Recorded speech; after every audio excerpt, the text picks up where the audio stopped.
Before 9/11, I used to offer various organizations like churches and universities a presentation on Islam.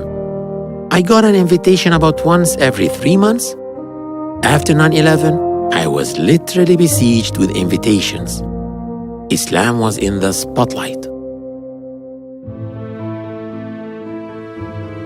Imagine going to Google to find out which religion is the most searched on the internet. Type the words Christianity, and then Judaism, then Hinduism, then Buddhism, and then Islam. I did exactly that, and this is what I found.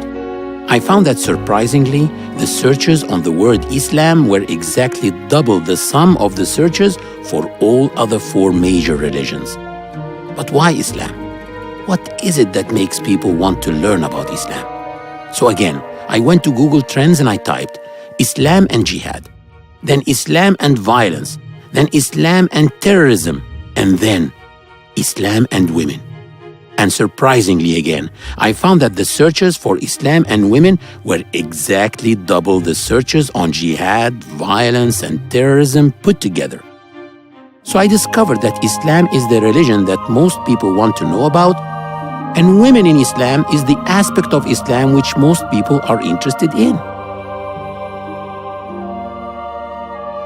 Since 9/11, I have been traveling around the world lecturing to non-Muslims on the true image of Islam, and I have personally seen many people embracing Islam. And I observed that the women who embraced Islam were many more than the men. Could this be true? Or was I just imagining it? So I said to myself, let me check it out. On the website of the Center of Islamic Studies at Cambridge University, one of the most reputable universities in the world, it states that 3/4 of British converts are women. Gothenburg is the second largest city in Sweden. Imam Ahmed al-Mufti is the director of Gothenburg Mosque. He spoke to us about his observation. During the past few years, around 400 people declared their faith after reading, attending lecture, and coming to ask about Islam. Surprisingly, over 300 of them were women. Men were only around 25%. When I checked the annual report of Discover Islam, an international organization which is based in the Gulf, the numbers varied from one year to another, but the percentage of women converting to Islam was always around 70%. What about other parts of the world? The Far East, for example. I talked over the internet with Hanan, a Chinese convert and an active member of the Serving Islam team. Serving Islam is an organization that participates in the Hong Kong Annual Book Fair and distributes books and copies of the Quran.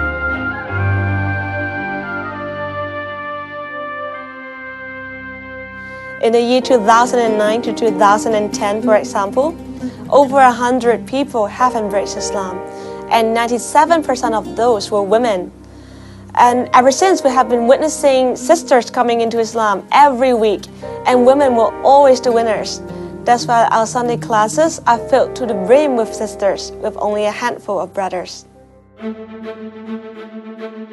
That now it's really coming down to a challenge for us, because the Islamic law that the jihadists want to impose upon the world would deny basic things that we take for granted: freedom of speech, freedom of conscience, the equality of dignity of all people before God, the equality of rights of men with women. Women especially are in a predicament in the Muslim world. I have decided to challenge and bring Allah to justice on serious charges like discrimination against women. Where is the Muslim feminists? Very few of them exist. Sharia law does not allow equality of rights for non-Muslims and for women. If the reputation of Islam is that it oppresses women and discriminates against them, then logically, it should attract more males than females. But it doesn't. It attracts more women than men. So what is the secret? What in the world attracts women to Islam?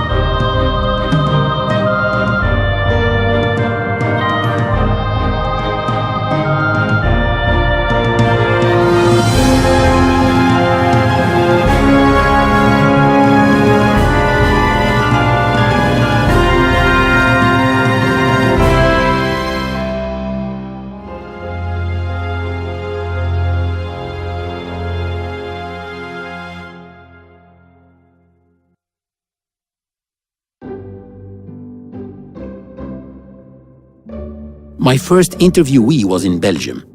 Unfortunately, I traveled all that way only to be told when I got there that the lady in question had changed her mind. She didn't want to go on camera anymore.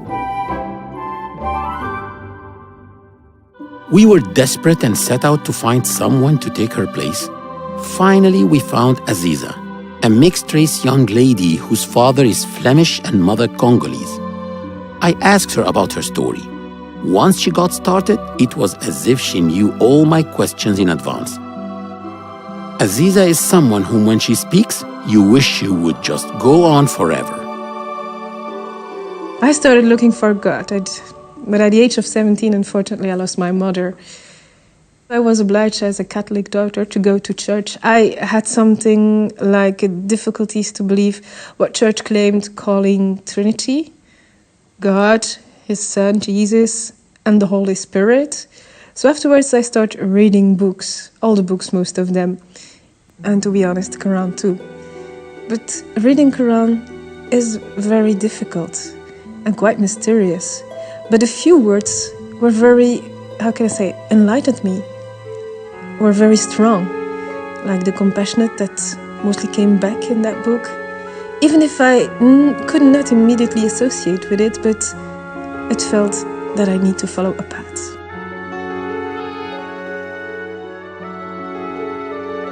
I left it at the age of 17 and I came to Brussels.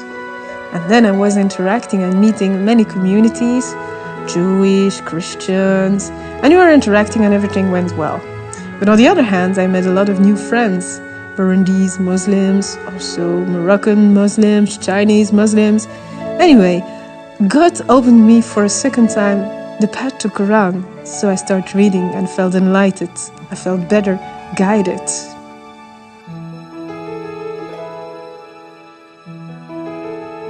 Why did I lose my mother at the age of 17?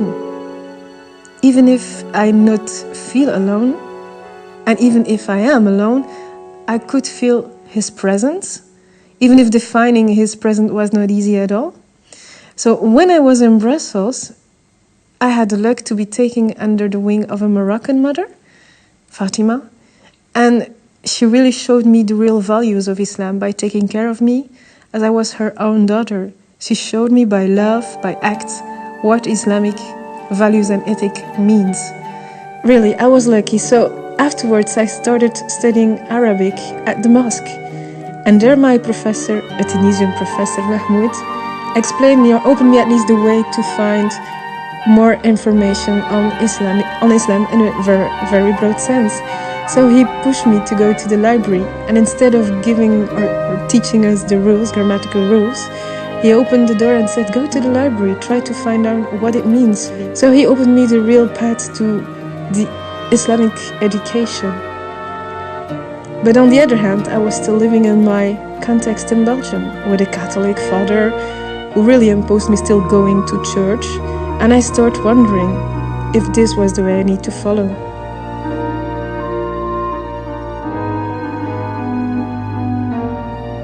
So in 2002, even if I was studying Arabic courses, I went to see Imam Mustafa Kestate.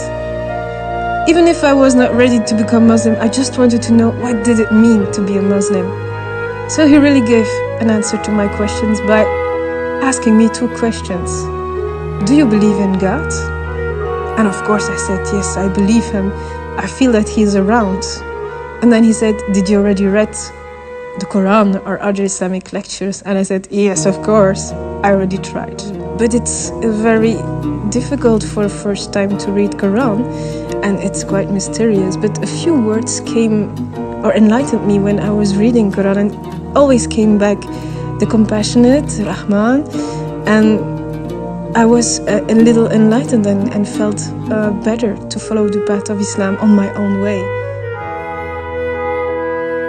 Aziza's story about the impact of the Quran's powerful words was inspiring, but when it came to the reaction of her family and friends, she tried to be humorous, but her frustration spoke louder than the words. My African friends? Weird friends. You know what they told me? They said that I changed board, that I went to the other side. The other side? Which side? I was supposed to go. I mostly went out with them, had drinks with them. I never drank alcohol because I'm not drinking alcohol from the beginning on. But that was weird. And the family? That's something else. When I told my Catholic father that I was Muslim and that I stopped going to church, he just banned me from his will. He said he didn't want me anymore to be his daughter. And I told him, okay, I'm not your daughter then anymore. So take your will and leave me alone. So it took me 7 years to convince him that I'm just his daughter, Aziza Maria Brakeveld, the daughter that he made.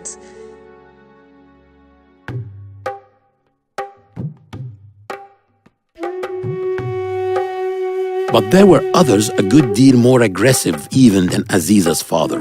Shazna, a Sri Lankan preschool owner who converted to Islam at the age of 17, tried unsuccessfully to hide the bitterness in her with a laugh.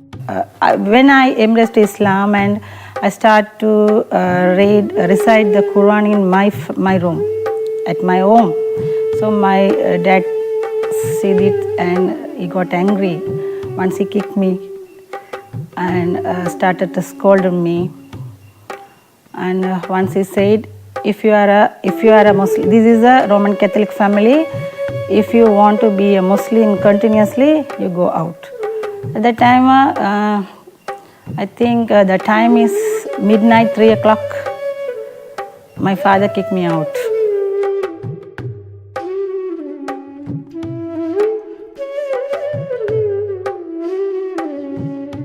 I miss my friends. I had a lot of friends in my school time, so I miss my friends.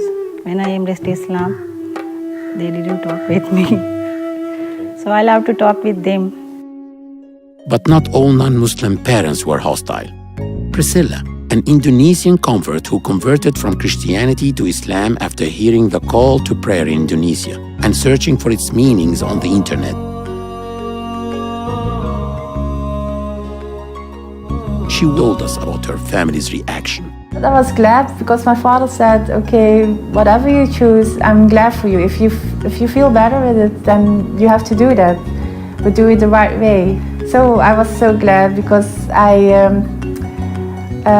knew another sister, she had problems with her parents, but my parents were very supportive. Priscilla's case was too good to be true, so I asked Amber the same question. Amber is a school teacher from Connecticut in the United States who became Muslim after 9/11 while working in New York. My family accepted me after I converted to Islam. They saw that it made me happy. They saw that it was something that was improving me, not the opposite. They did have some reservations, of course, as anyone would, because they were afraid. They knew a lot of stereotypes from the media about Islam, and they thought this might be something that would happen to me, that I would, not socialize with people that I used to know, that I might dress differently, totally different than them, that things would be totally different. When they realized it wasn't, then they were able to accept me. After I wore hijab, it was again difficult for them because it set me apart. But then it was a process. It took time for them to again realize that it wasn't something that would set me apart. It was just something that was part of my religious and spiritual journey.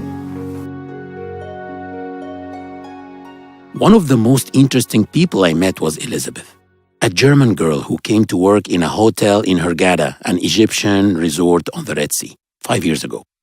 She worked in the beach and pool animation team. I visited her in her own after-school project where she told me her story. There was this one day that changed my life, actually. I went with a group of tourists into the bazaar area, And there was a man, it was Friday, and the man closed his shop just in front of us. And he said that he's going now to the Friday prayer. And I was telling him that I have a group of people with me who wants to spend all their money because they're traveling tomorrow. And how stupid he would be now to close his shop and not to take this money and just, I know that his prices are too high and he will make a hell of money. So how come you just close your shop now? He told me, no, I'm a Muslim, it's my duty to pray on Friday.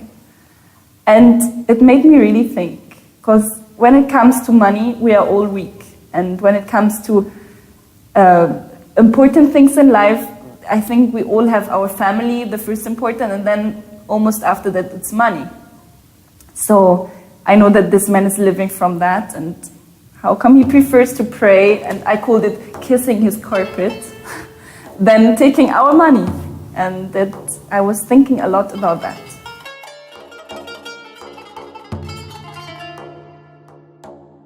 I was just completely lost.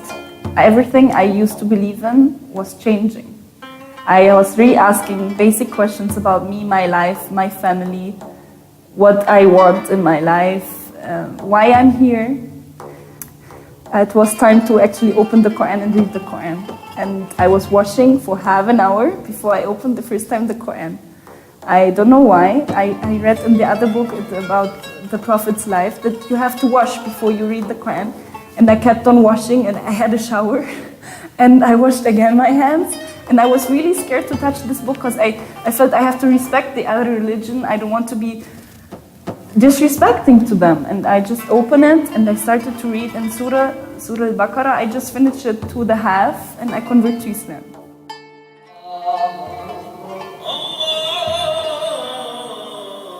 But I said at the same time, there are so much rules and so much things that will change now. I'm not ready for that. And I was really scared from such a big step. What will my family say? How will I work in such place and being a Muslim? How do I change my hobbies? Like I loved my freedom life, and I used to depend on myself since I'm 16. I moved out when I was 16 and lived by myself, and there was nobody who had to tell me what to do. I know that I can manage by myself everything, and now all of a sudden I have to admit that there's somebody much higher who knows what's right for me. So to just admit that, it's a big step for my pride. And it made me very scared. And I always just thought about the hijab. What will happen if I wear hijab? Then out of the blue, Elizabeth told me that she had also been a model, advertising Brazilian swimsuits, and spoke about how advertisers treated her as an object. I was a model when I was 15. I wasn't very professional, but you saw me in some cover shoots or in some catwalk shows. I was presenting once the beachwear of Brazilian beachwear. And I remember this day that they told me, oh, you got on some weight. We cannot use you for the next shooting. And I just felt ashamed. I felt, what's the right to speak about my body like that? I'm a personality. I'm just not a product. And I feel that even in the commercials and everywhere, they say sex sells. And they use actually this as an instrument just to sell their product. I don't want to be used as an object. And before I was even veiled, I just covered up my body because I felt the eyes of men. I felt they eat me because I felt I was pretty, and they're really eating me when I'm wearing the bikini at the beach. And I wanted to wear long sleeve. And I started to go even in the pool wearing a t-shirt because I really felt ashamed of how they look at me and just feel, wow, oh la la, like, who's that girl? I don't want to be in any eyes of any man, just like, that he's saying something like that and that I'm an object to them, so. Sex sells. It was not only Elizabeth who felt the hungry eyes of men eating her body. Priscilla felt the same and tried to explain about her need for more respect from men. And also at my work, because I work in a restaurant, in a hotel, and sometimes men are looking at me, but I don't feel comfortable at all. And I started to change my style of clothes, to wear a scarf to cover this area. So that was a step closer to hijab, so I did it step by step. In the past, men looked at me like I was an object, and I didn't want them to look at me like I was a piece of meat, but that they respect me more. Feminists worldwide struggle hard against the objectification of women. Their studies have found that audiences in the West are exposed to over 2,000 ads a day, on TV, in newspapers, on street billboards, all over the place. Ads sell more than just products. They sell values and images of success. They tell us how to be popular, loved, and attractive. They tell us who we should be. The sex object in advertising is a mannequin. Conventional beauty is her only attribute. She is thin, tall, young, long-legged. Most women don't look like that, but they are constantly trying hard to emulate it so as to be loved and desired.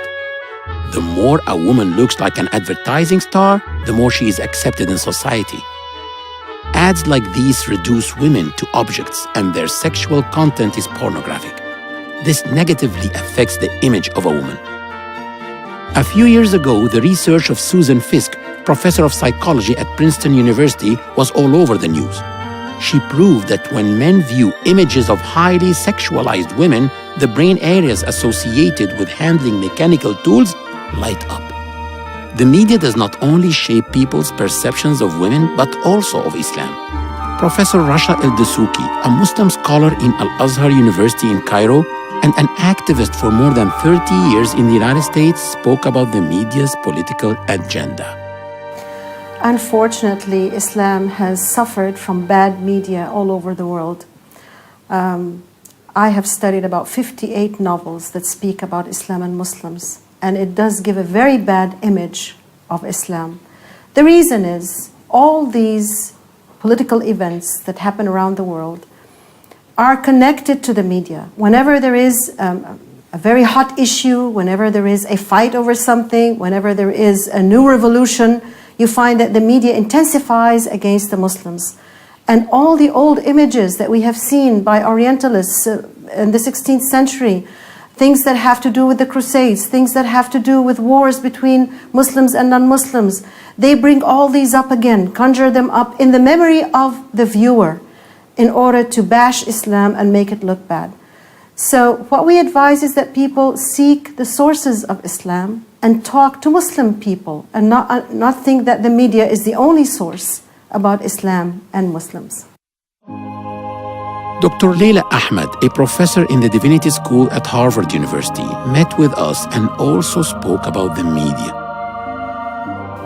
The idea that Islam oppresses women became just a normal view expressed in the media and so on, even though there was no ground to it. Historically, there's no evidence for this. It was just a prejudice that was being repeated by the media.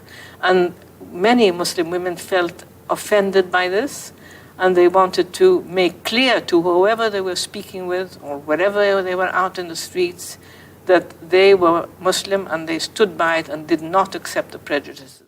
It always disappoints me when I watch the media and I see more falsity than truth about Islam. There's many experts about Islam, but they're not always Muslims themselves. They're people who get information from places that seems to be something other than what most Muslims understand. And I always find that the media will latch on to anything bad someone that happens to be Muslim does. While there are so many millions of Muslims out in the world that are doing great things, great projects, great initiatives, but they're never mentioned. After 9/11, there was a time when I honestly hardly could bear to turn on the television, because this was when we were going to war, of course, immediately after 9/11, we were going to war with Afghanistan. And there was endless shots of women in burqa, suffering, how we had to go and rescue them. And this somehow, this was Islamic oppression of women. The burqa was a sign of that. And by extension, any kind of head covering was seen as Islamic oppression.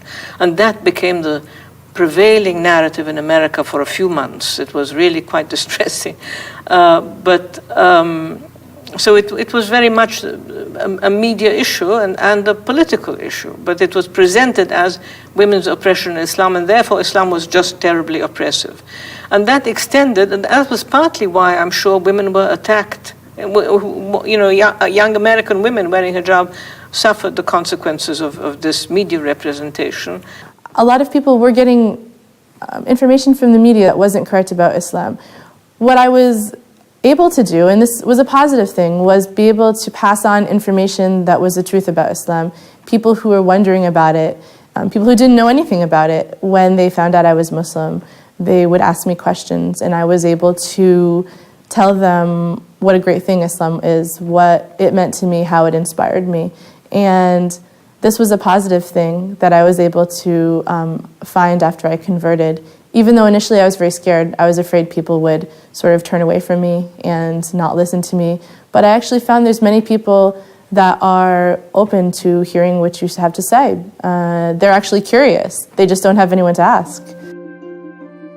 In Belgium, I received information that we could meet a non-Muslim by the name of Harmony, whose brother converted to Islam 8 years ago. When it happened, Harmony said to herself, if my brother can become a Muslim, what the media say about Islam can't be true. So she enrolled at the University of Leuven to learn more about the religion. This is what she had to say. Islamophobes hurt the Islam in a way, but on the other side they make publicity because of their bad behavior and their hurtful sayings. People will start to investigate by themselves, so they will go and look about the Islam. And so actually Islamophobes make publicity. Maybe it's not intentional, but they do it. But yeah, they hurt some people in a way. People had a lot of questions, and so they actually started to research Islam. They wanted to know more about it. So even though the media was portraying a negative image, people wanted to know if it was true or not. So a lot of people did go out and find the real answers. And so in an ironic way, it was good publicity for Islam, even though what the media was portraying was bad. The number of converts increased significantly after 9/11. At the mosque I used to go to in North Virginia, I used to witness 1 to 2 people declaring their faith every week before 9/11. But the month after, I witnessed a case of conversion every day, and some days 2 or more. This wasn't because of 9/11, of course, but rather because of the demonization of Muslims in the media and the continuous defamation of Islam by Islamophobes, which made many people more curious to learn about it. A personal question. Yes. Do you think one day you may become Muslim or Christian or stay as an atheist? Just what do you think? In my opinion, I think that I would probably convert to Islam. But I know it's going to be very hard because people here in Europe don't have a good image of Islam. Certainly if a Belgian person converts itself. But I think that Islam is one of the most beautiful beliefs, and I really believe that what is written down, it is the truth. So yes, I think I may one day convert to Islam. Next door to Belgium, we met Pauline, a Dutch pediatrician who spoke to us what made her embrace Islam. When I was 21 years old, I was in the middle of my medical studies. I came to my attention that when I watched the news and it talked about Islam or Muslims, that all of the news, or predominantly all of the news, is negative. Especially when it comes to women, it's always very negative. Something about women not being able to go to school in Afghanistan, about women getting acid thrown in their faces in Pakistan, a lot of bad things. And also in the climate that what was going on at that time in Western Europe where I lived, it was very anti-Islamic to my feeling. And I just followed the media and just believed everything they said, and I had a very negative idea about Islam.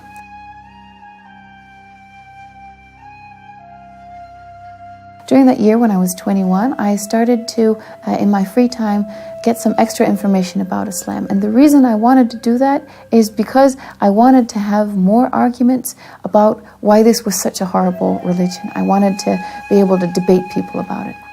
So in my free time, like I said, I started to read some stuff, to watch some videos about Islam. And in the beginning, I could still say, okay, I hate this religion, it's bad because of this and this and this. But as I read more and more, I started to really feel, I started to feel I liked it. There were things about it that appealed to me as a person, as a human being. I started to feel that, okay, I hate it, but yeah, this and this and this is kind of cool about it. And in the end, after months and months of reading some stuff, I found out that I couldn't say anymore that I hated it. The list of things that I liked was just too long, and I really felt it was really like coming home, because it really suited my way of my way of thinking of how life should be, and I couldn't help myself and converted. So that's how I became a Muslim.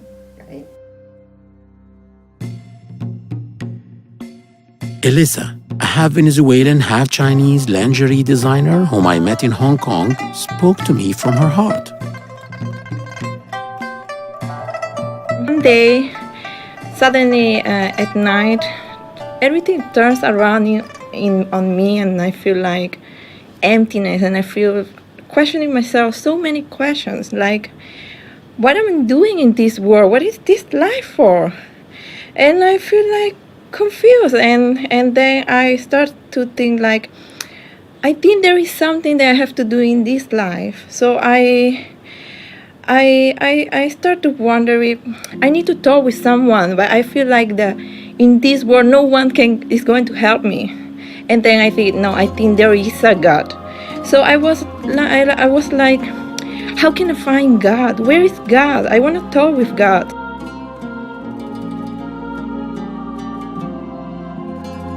One day I saw my sister praying, and then it really touched me, when I saw her praying. I was, wow, I think she's talking with God, and I want to talk with God also. And then I start to looking about things about Islam, and then I searched a word in the internet, and it said, La ilaha illallah Muhammadur Rasulullah.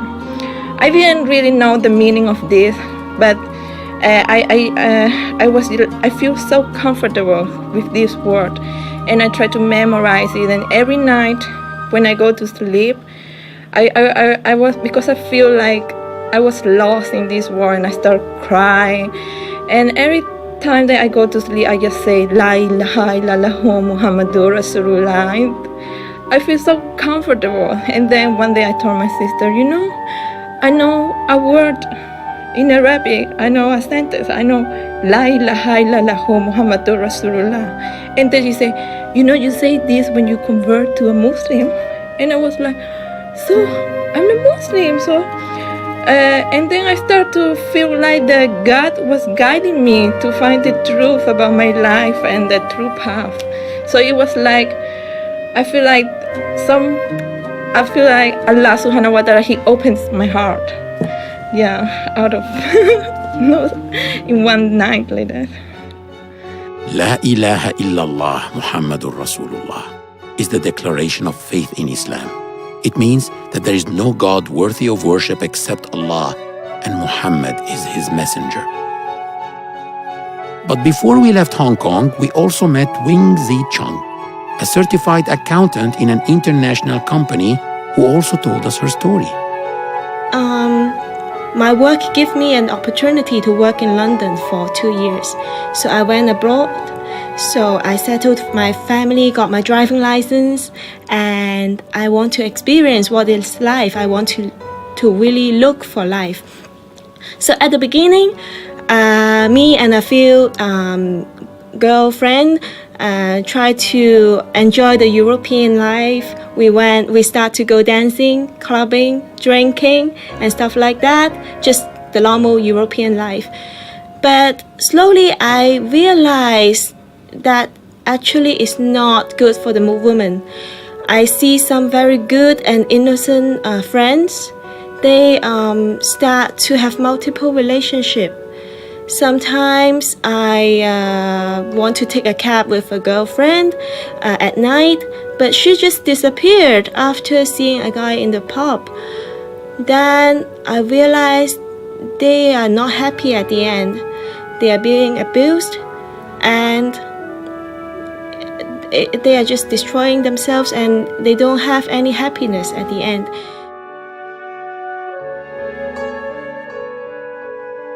I start to think this European or Western lifestyle that we always feel superior, but I cannot find an answer within that. I took a flight to Florida, and I spent 7 days fishing by the pier, and I start to look for religion with the Bible on my left hand, and Fortress of the Muslim is a prayer book on my right hand. So my religious journey started. So after half year of reading, I kind of confirm Islam is the truth. It really fitting to my values. So then I embrace Islam. Back to Elissa. I asked her how she came to the decision to wear the hijab. When I started to work, I was really scared about it, wearing the hijab, and when everybody's looking at you so normal and suddenly you are with a hair covering. But then I meet a teacher, and my teacher gave me a really good concept about God. If you believe in God, if you believe in Allah, He will make it easy for you. And I was, yes. I started to get this concept, but still I was not that brave enough. And then one night, I got the Quran and I say, oh Allah subhanahu wa ta'ala, I need to be better Muslim, and I will follow you no matter what you will tell me this night what I have to do. And I just opened the Quran, and there was the ayah that Allah subhanahu wa ta'ala was telling the Prophet Muhammad sallallahu alaihi wasallam to tell women to cover themselves. And I just started crying. I was, oh, mashallah, I cannot deny this message from Allah. And then the next day when I went to work, I talked with my supervisor, and then I said, I'm not Muslim, and I was not devoted at all, but slowly I understand the true meaning of my life, and I really want to go to work with wearing my head scarf. And then she said, yes, it's okay, do it. And then I start wearing my scarf, and I see a huge difference. I was scared how people would look at me, but when the women of my office, they look at me, they were like, oh, why are you wearing a headscarf? And then I said, because I'm a Muslim, and I can talk to them about Islam, and there was the most happy part of me in my job, that I can talk about Islam. And when I approached some of the male colleagues, the way how they looked at me was more respectful than before. And that is when I feel like, okay, this is what I call the honor of a woman. The West has many concepts about that. They don't understand that it's not just a piece of cloth that one puts on their head. It is a sign of, it's a badge of honor. We consider that it is because women are so special that they are not just a physical object, they are not just sex objects. Wearing the cover is a sign of obedience to Allah. Nobody has told her to put this cover on. It comes out of free will and out of deep conviction that she wants to obey Allah on this side. Now, some people tell me that when we wear the cover, we become more self-confident. Surely, because the man does not look at her as just a sex object or as a body, but he would like to speak to her, understand how she thinks, how she behaves. From time immemorial, men have been using women as tools of enjoyment. When a man is depressed, he goes out to have some fresh air and goes to a shopping center or mall.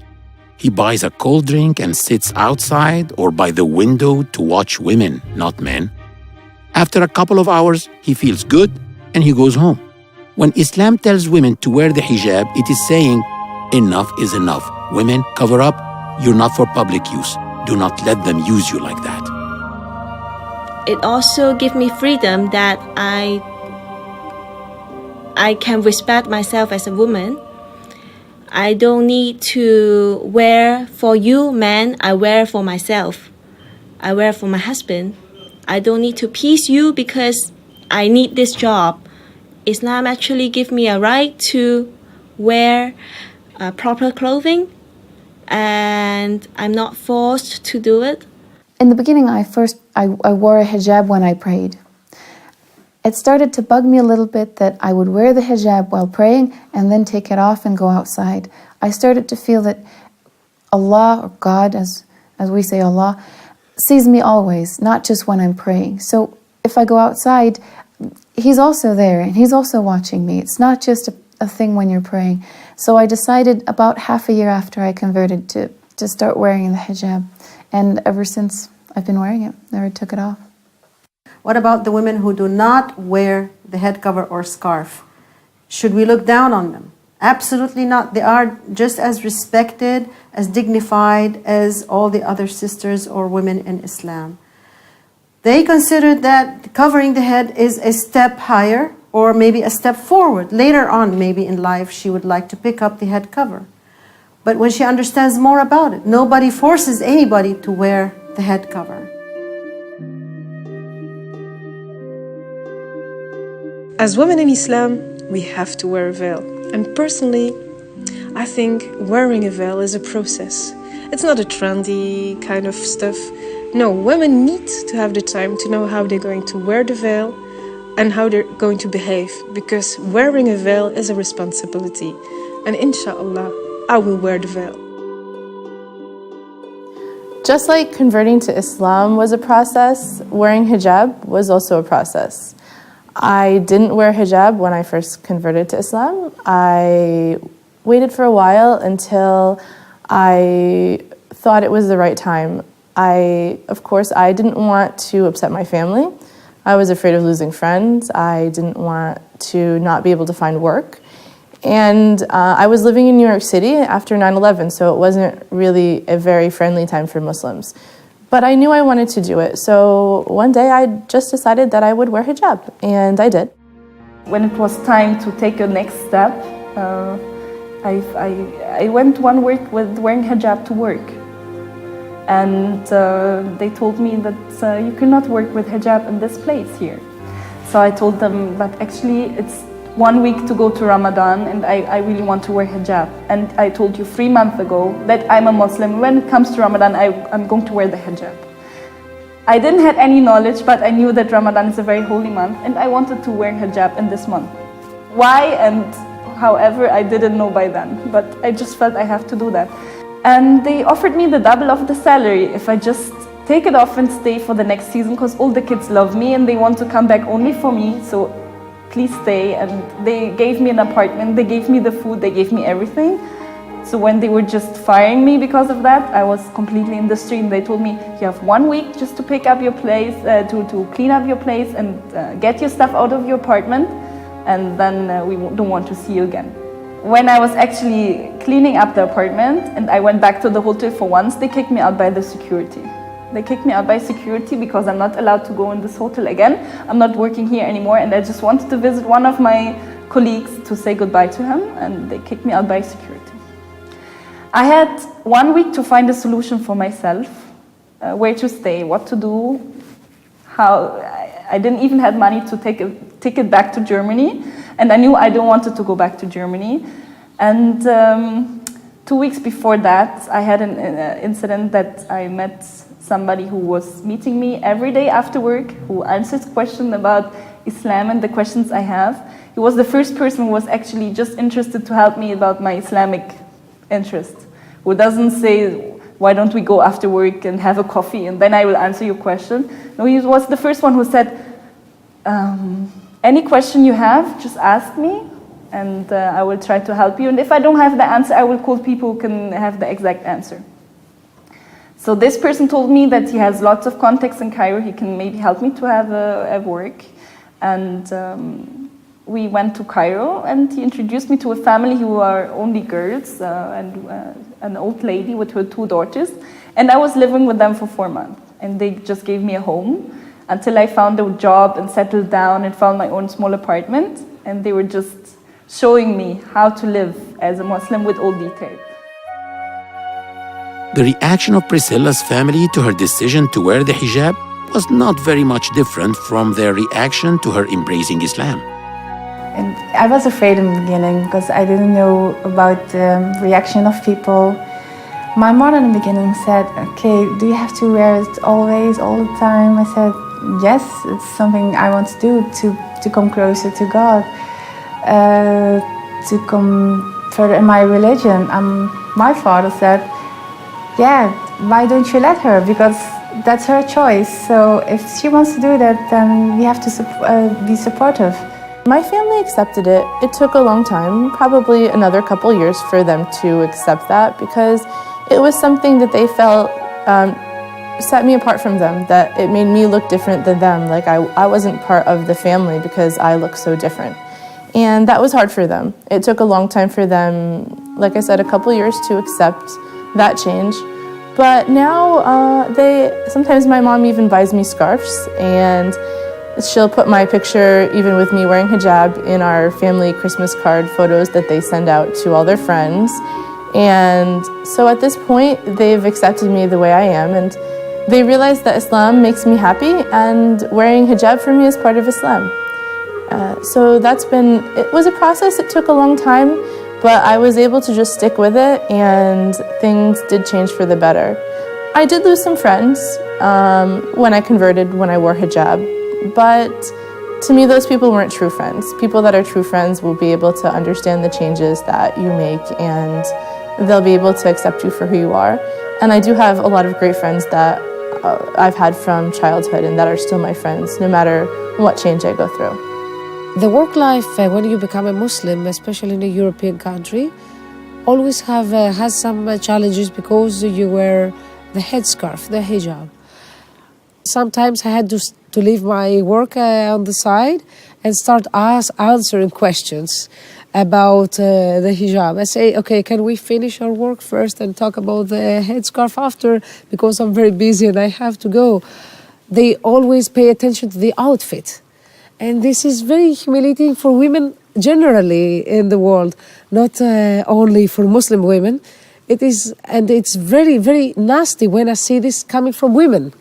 I see women who discriminate other women because of their outfits, what they wear, not who they are, what they believe in, if they're righteous, if they're educated, if they can offer to the world, if they can offer to the society, if they can benefit the world, but what they wear. And this is a crime.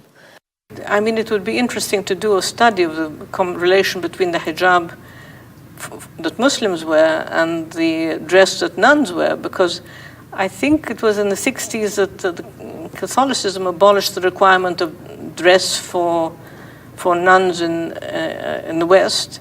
But now there's a movement of nuns to go back to some kind of what we call headscarf or head covering.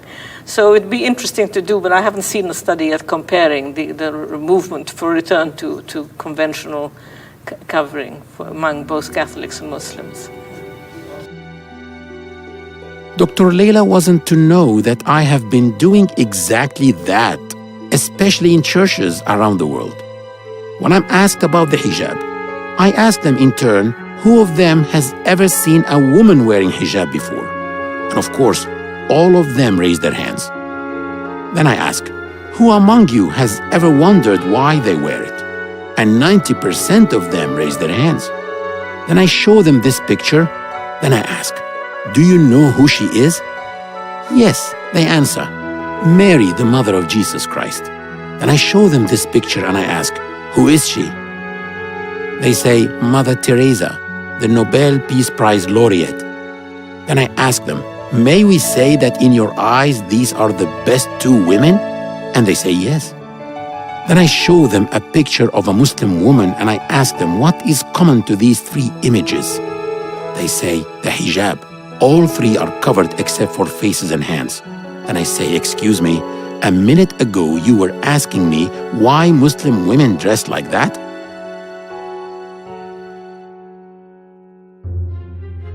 But some Muslim women do not only cover their hair. There are those who also cover their faces wearing what's known as niqab or sometimes burqa. I met one of them, Naima, a British convert of whom the British newspaper The Daily Telegraph wrote, that Muslim woman could be happier than you. She is also the chief editor of Sisters magazine, as well as a prize-winning author of many books, including the popular From My Sister's Lips. She told me that when she was still searching, she went to an evangelical Christian church, attended the ceremony, and then wanted to know more. I went back to the back where they were taking people who had said that they accept Jesus Christ as their Savior, and I said, I want to know how I can know this is the truth. What's the proof? And she said to me, you just have to believe. You just have to believe. And I said, well, I can't do that. I need something more than just blind faith. So I left that, went to university, and my first encounter with Islam that I became aware of was when I came to Egypt.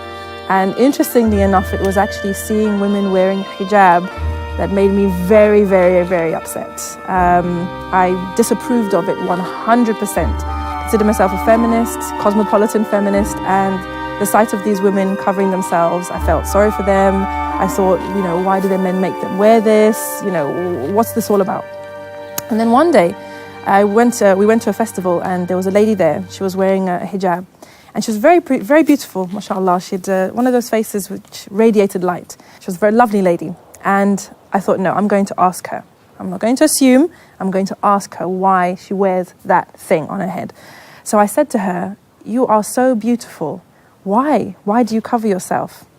And she smiled at me and she said, because I want to be judged for what I say and what I do, not what I look like.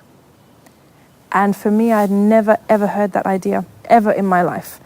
And it made me really start thinking about my lifestyle, my ideas, my values. And I thought to myself, when I saw these women, I saw them as weak.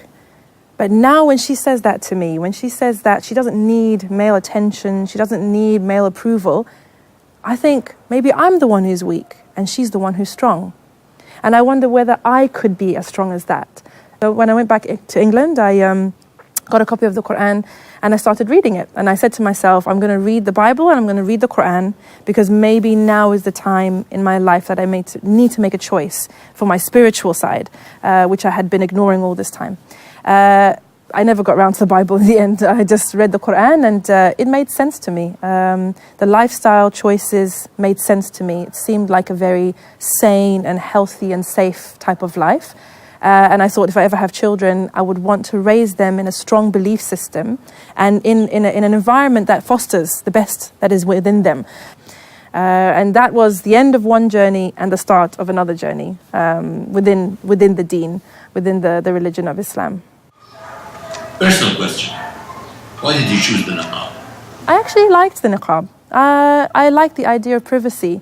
I liked the idea of it not being, my face not being on show for just anybody to see.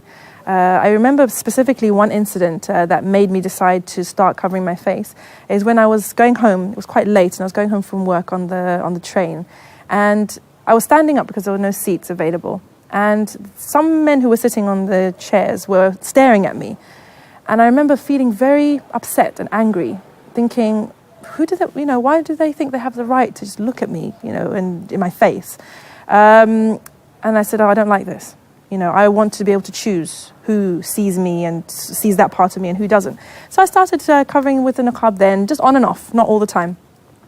But the time that I actually took on the niqab as an act of worship, which is how I see it now, not just something that's convenient or something that helps me achieve certain ends, was when I went to the doctors and I did some tests, and there was a fear that I may be ill. And at that time I was just newly married. It was a very wonderful time, mashallah. And I went to the doctors and everything, I was given the all clear. And I remember walking down the road, it was in East London, and saying to Allah, to God, thank you for everything that you have made my life into right here, right now. How can I praise you more? How can I worship you more? How can I thank you more? The niqab, I don't see it as obligatory, but it's considered by many scholars as something that is recommended. It's rewardable. It's something that you do to gain the pleasure of God. And I thought, this is something that is not hard for me. Why don't I do it? This would be something that I'm doing extra to show my gratitude to God. And that's when I actually started to wear the niqab sort of full time. According to most scholars of Islam, covering the face is not an obligation.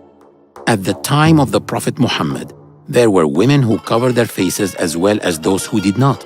There is no record of the Prophet telling any one of them to cover or to uncover her face. That was something totally left up to every woman to decide. How do we look at these women? Do we consider them strict? Do we consider them different? Absolutely not, because there's a variety of opinion. The minimum that one should cover, or should leave uncovered rather, is the face and the hands. But if one wants to put more cover, like wear several pieces of clothes or extra coats or whatever, or wear a face cover, this is also allowed. Some women are more bashful than others. They are more beautiful than others. They choose to cover their faces because their beauty should just be for themselves and for their husbands. And absolutely, they do have that option. So we should respect all women, whether they are just covered or that they have a face covered. In some European countries, niqab is now banned. Police arrest women who cover their faces and fine them. Right-wing politicians defend this law by saying that covering the face is against European values. Is it really against European values? I asked myself. The funeral of Emperor Franz Joseph. From 1848 until his death in 1916, the Emperor of Austria, Apostolic King of Hungary, King of Bohemia, King of Croatia, King of Galicia and Lodomeria, and Grand Duke of Krakow, and up to 1866, President of the German Confederation.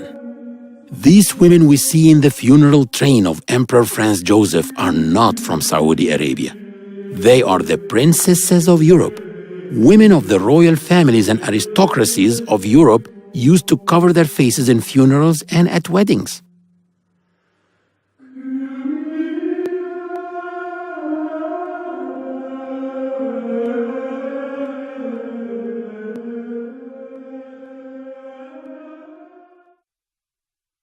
The media needs symbols. It needs symbols of oppression. It needs symbols of backwardness. And it's chosen niqab as its symbol of oppression and backwardness and call to gender rights and things like this.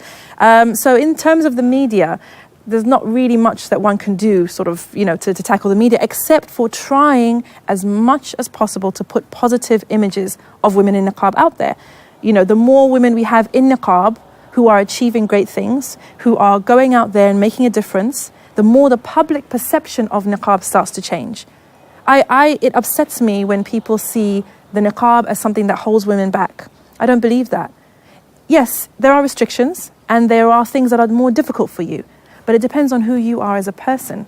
Because if you are hardworking, if you are determined, if you believe in yourself, if you have great ideas, if you're a people person, the niqab makes no difference, because people will get over that by the force of your personality. I believe that because that's been my experience. Within my work, I've gone into schools, I've lectured in university halls, I've been on television, on radio, etc., talking about other things, not only the niqab. And at the end of the day, if you're an intelligent woman, you're intelligent whether your face is showing or not. If you're funny whether your face is covered or not. If you're kind whether your face is covered or not. And it's up to society to be open to receiving what women in niqab have to offer, and it's also up to women in niqab to go out there and make a space for themselves and make that space where they can contribute to society. Dr. Leila Ahmed's famous book, A Quiet Revolution, explored the phenomenon of the spread of hijab in the US. But to study this phenomenon, she had to study it in Egypt first. The idea that Islam oppressed women and therefore you needed imperialists to liberate Muslim women was a British imperial idea. It developed in the 19th century, late 19th century, when and it was very strong in Egypt, but also in India. And of course, the imperialists believed not only Islam, they believed Hinduism, and anything else anything that was not British and white was oppressive to women. So they justified their reasons for ruling in these places and for retaining power and refusing to give the local people power was that their way of life, their religion was superior and Islam was inferior. In the late 19th century, when the British began to propound the idea that the sign of Islamic inferiority was the hijab, in fact, Christians, Jews, and Muslims in Cairo all wore some form of head covering. So Qasim Amin published a book in 1899. He studied in Europe, by the way. He was an Egyptian lawyer who studied in France and was very close to the French, and in Egypt he was close to the British rulers. And he wrote a book calling for the end of hijab and for women's unveiling. Because he argued that this was necessary for the progress of the nation, not just for the women, but the progress of the nation. And this became something widely accepted by the ruling classes of Egypt.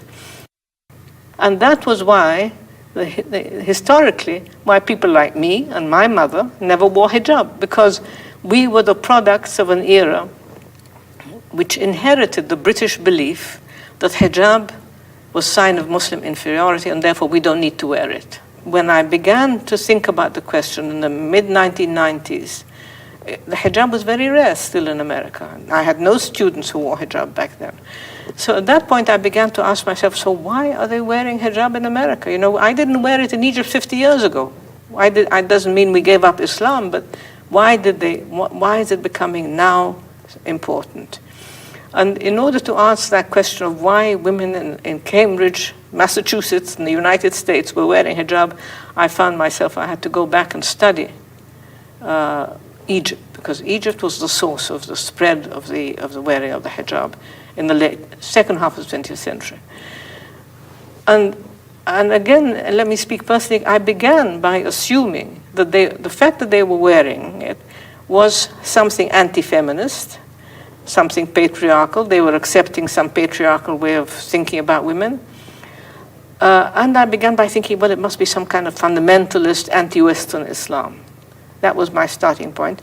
And you can see how my own assumptions were marked by my own heritage, growing up in Egypt in the era when colonial ideas of the inferiority of Islam or the backwardness of veil were normal. I grew up in that world, and many people of my generation some people are very angry at women wearing hijab today. And I started not by being angry, but by being baffled. And I wanted to answer, what does it mean? Are they fundamentalists? Are they anti-feminists? What is it? I found that there were lots of reasons, practical reasons. Now, I'm leaving aside the question of the religious belief. You know, one can just assume that that's an important key element. But I based my observations on the studies that were done at the time by anthropologists and various scholars, kind of asking women, why are you wearing hijab? What does it mean to you? And among the answers they gave was disenchantment with the corruption of society. That they were standing for justice, they wanted a new kind of society, and also that gave them rights. So they had the right to go to work now. In the old days, it was awkward for women to work in an office full of men. As they put on hijab, they could say, well, you know, we're Islamically covered. You have no right to discriminate against us. And so this was a way of getting jobs, and it empowered them within the family, because they could tell their parents, yes, we can go out alone. If their parents objected, say, you know, we're Islamic women, and we show it in our dress, and we have the right to do this, to go out, to pursue our positions and jobs. So it did not lead to their oppression. Dr. Ahmed elaborated on the hijab being problematical for women in the US, even a danger to life, in direct contrast to Egypt, where the hijab has actually made life easier for women. In the media, there was a very strong anti-Islamic wave after 9/11. And, you know, I'm sure people heard all over the world, there were women in hijab who were attacked in the streets. I know one of my students once in one of my classes arrived in class in a terrible mess. Somebody had tried to pull her hijab off and had spat at her and pushed her off the pavement, and there were these kinds of events happening. In fact, one of the young women I asked, what does wearing hijab mean to you and why do you wear it? She said among the reasons that she wore it was the same reason that her Jewish friends, male friends, wore a yarmulke. It's a way of saying we're a minority. We have a right to be here. These are our rights, and you should respect us, and you should not be contemptuous of us. So it's an assertion. It's rather like, in terms of asserting your right and your dignity, like the afro in the 1960s. Despite Dr. Leila's discovery that the hijab frees women, some European countries have banned it in schools. We went to one of these schools and watched the girls entering. It was heartbreaking. There are also non-Muslims who find it hypocritical to prevent Muslim girls from wearing the hijab at school. Government should not prohibit wearing hijab or wearing clothes you want. If a girl can walk in a bikini, then why don't a girl can walk in a hijab? I mean, it's the same. One choice is not the same as another. If a girl comes in a miniskirt to school, then why can't a girl come protected to school? So I think it shouldn't be that way. Both men and women complement each other. They are on the same status. God has not discriminated between men and women in acts of worship or in the rewards that they get out of these acts of worship. That is why we can see that Islam has emancipated women in the sense of giving them new positions. As before Islam, there was no liberation in that sense. So we have, for example, a lady called Ashifa bint Abdullah. She used to be the administrator of the souk, or the market. And she used to have the job of a policewoman. She would hold people accountable for any cheating that happened in the market, which means that she's almost a judge in this sense. And women held several positions along the line after many years after Islam spread. They were actually also jurors. They would give juridical verdicts, and this happened in Andalusia. Women used to put lanterns at their doors to invite people to come and learn from them. Aisha, peace be upon her, herself was a scholar in her own right, and she used to disseminate the verdicts that the Prophet could not give to women concerning women issues. She was a scholar, and she actually corrected many of numerous Sahabas about the verdicts that they gave concerning Islam and concerning the rulings of Islam. Well, one of the extraordinary things that I found, having begun by assuming that women who wore hijab were more accepted patriarchy and were not feminist, it was very surprising for me to discover that actually some of the most feminist Muslims of the younger generation in America were women who wore hijab. They were fighting for equal rights, they were fighting against domestic violence, they were very active in all the spheres for women's rights. You know, when I watched the Tahrir Revolution, I saw a lot of women in hijab who were the ones who were calling for rights for women as well as for men. Many of these women that I'm talking about would not call themselves feminist, because feminism has, the word itself has implications about, they're not calling for equal rights in the American sense, in a way. They're calling for equality, equal justice for women. It's quite a complicated idea. I mean, it's not that they just want equality the way secular feminists want equality. There are two different ways of looking at women. There are movements in this world. One of the movements is called secular feminism. And this is basically secular gender feminism. The other one is equity feminism. Gender feminism would like to regard women as a single entity, that they are emasculated, that they are macho, that they can do anything.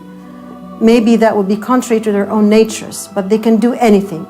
Now, equity feminism is more or less like Islam, and it does cover all the rights that women in Islam would like to have, and that actually women in Islam have been given 1,500 years ago.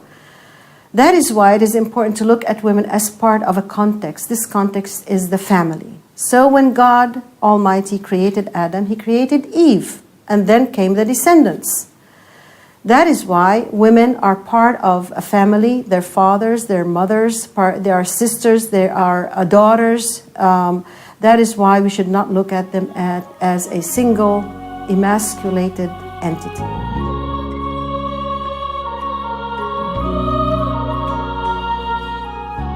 Islam does give women rights. Over 1400 years ago, the Prophet Muhammad, peace be upon him, received the Holy Quran as a revelation that not only acknowledged women's rights, but protected those rights. Women did have a role in politics during the time of the Prophet Muhammad. There was a female Sahaba, Salama, or a female companion of the Prophet, who did provide consultation for him. Women also had the ability to vote during the time of the Prophet, which is prior to the women's suffrage movement of the 20th century, where women only recently began to get their right to vote in the 1920s, 1940s, 1970s. The women's suffrage movement got the vote for women in the United States of America in the 1920s after a long struggle. They only got it in France in 1945 and in Switzerland in 1970. That was over 14 centuries after women got it at the time of the Prophet Muhammad, who called upon all men and women and told them that there was an army of 4,000 men marching towards the city of Medina, and asked them to vote, both men and women, whether to go out and face them or to wait in Medina and fight them in the streets of the city. He accepted the decision of the majority, even though his opinion was different. Women were degraded by most ancient cultures. The Romans, the Greeks, Persians, Arabs. Arabs actually considered having a female baby a bad omen, and some of them used to bury female babies alive. Then suddenly someone came along to tell women, you are equal with men before God. You are equal with men before the law. That was an incredible paradigm shift. Islam tells women they are equal with men but different. They can do some things better than men, and men can do some things better than them. You complement each other. Me being a Muslim makes me a feminist because I believe in women's rights. And any Muslim man should be, in that definition, he should be a feminist too. There shouldn't be any fear or favor when it comes to granting the rights that Allah has given us. As a Muslim woman, it is particularly important to me that every sector of society has the rights that God has given them. These are literally God-given rights. And there are countries and there are societies where that's not happening. And in those societies, we should be calling for those rights to be given. It doesn't make us feminists necessarily, but it means that we are Muslims who are aware of our rights as Muslims. And when people look at Islam, they often cast Islam, again, you've got that symbol of Islam as the ultimate oppressive religion to women. And people always ask this question, then in that case, why are so many women becoming Muslim? Why are so many women willing to subject themselves to this oppressive religion and subject themselves to this oppressive scarf and all this kind of thing? And very much for those people, it is about changing your lens, because you see oppression where others see freedom. You see liberation where others see shame. And for anybody who is looking at Islam and wants to know, what is the Islamic take on this? Why is this happening in Muslim communities? Our answer is always go back to the Quran.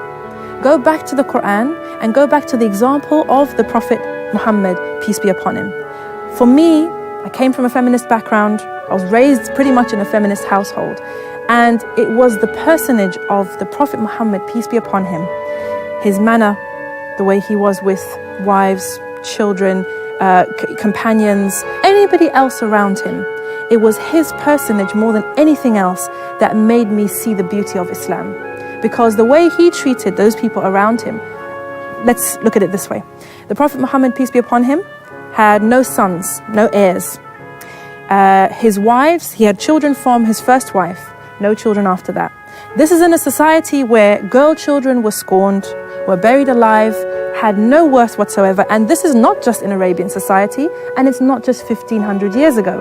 You have societies today where this is still happening, where girls are considered less than boys, where it's a shame to have a girl, where if you have a boy, you're a queen. If you have a girl, nobody speaks to you. This is a reality that's happening in our world today.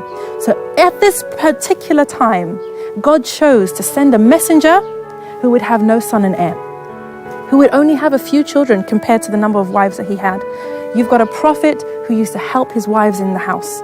You've got a prophet who used to serve himself, who used to mend his own shoes, who used to say, when he was asked, who do you love from amongst the people? He would say his wife's name before anybody else's name.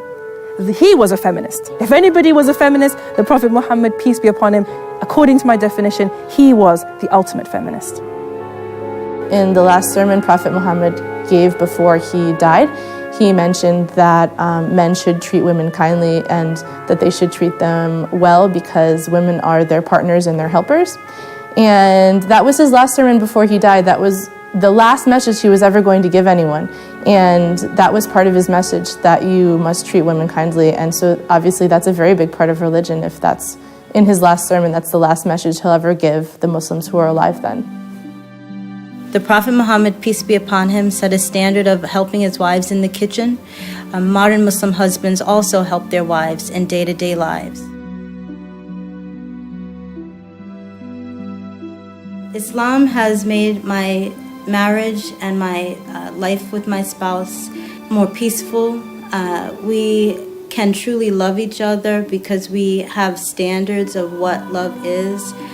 Prior to accepting Islam, I was caught up in the ideals of, what does it mean to have a marriage and what is romance, and, I want to have a romantic relationship, and Islam has made our relationship truer and more solid, more secure.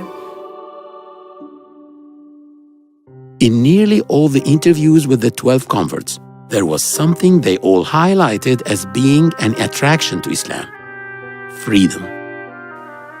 Before I became a Muslim, I had a lot of misconceptions about Islam, especially concerning women. I really thought that this was a religion in which women are forced to dress a certain way. They're not allowed to go outside. They're not allowed to learn. They're not allowed to work.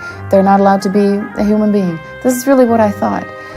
But after I converted, I found out that all my misconceptions, all the ideas I had about women in Islam were wrong. And I found out that it's liberating. And it's not just liberating, it also allows you to, in Islam we work, we are allowed to own businesses, we're allowed to divorce if we're unhappy. You have to ask us our permission to get married. All the things that bothered me before, they're simply not true. I see that in Islam, as a woman, I can be who I want to be. I can work. Another important thing is I can dress how I want to. I'm not pushed by the media, by the fashion of the day. My body is my own. I'm free from all the looks of people. I'm free from all the pressure of being too skinny or being too fat or walking on high heels or wearing certain super expensive designer clothes that after you wear them twice you gotta buy new ones. I can just focus on my real life. I can focus on my family. I can focus on my work. I can focus on my God. I can focus on myself. I don't have to focus about what everybody else thinks about me. And I think this is one of the things that is so attractive in Islam for women. You are valued for the person you are. You're liberated from having to be an object, having to be something that's only there for being beautiful. You're free to express yourself. You're free to work, to be a mother if you want to be, because you don't have to work. You can. That's another difference. Islam is providing me more liberty, because being a woman in Islam, I can choose if I want to go to work.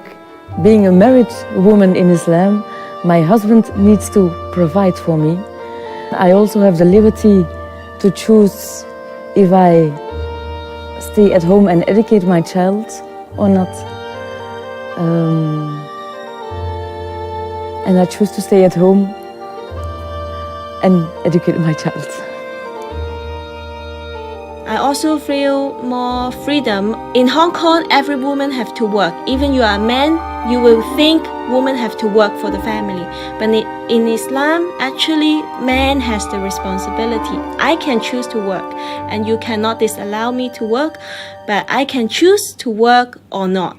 The concept of original sin and the freedom of women, because people had thought that woman was the cause of all evils. She is the one that tempted Adam. She is the one that asked him to eat from the tree. Consequently, all women were evil and they were seducers. But of course, when the concept of original sin was clarified in the Quran, that God had forgiven Adam and Eve, and that Eve did not commit this sin, and that Adam himself had committed it by himself, and both of them were forgiven, so also women were free from this kind of concept that would restrict their freedom. The freedom that I long for is the freedom to worship my Creator and to do what is pleasing to Him. And that for me is freedom. So the fact that I wear the scarf or I wear the niqab, people say I'm unfree. But freedom is in the eye of the beholder.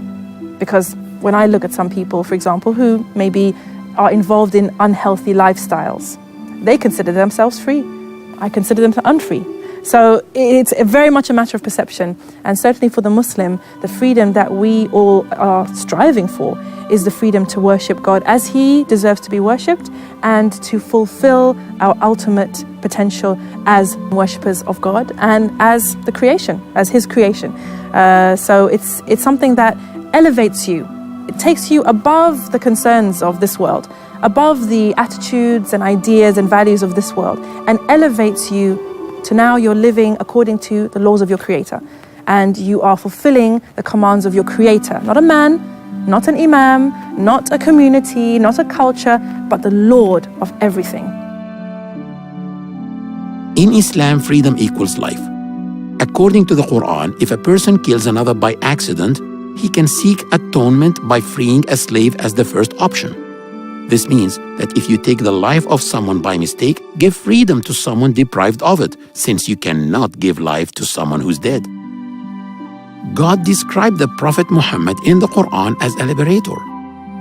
The Quran says, He releases them from their heavy burdens and the chains that were upon them. During college, I would research it a lot in my free time. I would get Quran verses sent to me in my email from a certain website.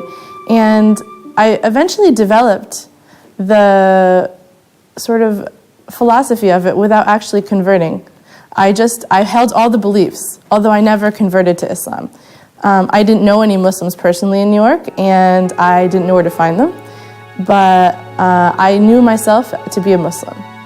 Amber said something I have heard many converts say. She said that she did not convert to Islam. Islam was inside her. All she had to do was find it. When I met Islam, I understood that this was inside me all the time, and what I did was fulfilling. Yes, I take from outside knowledge, but it was inside. It was like a fire that needed some to light up more.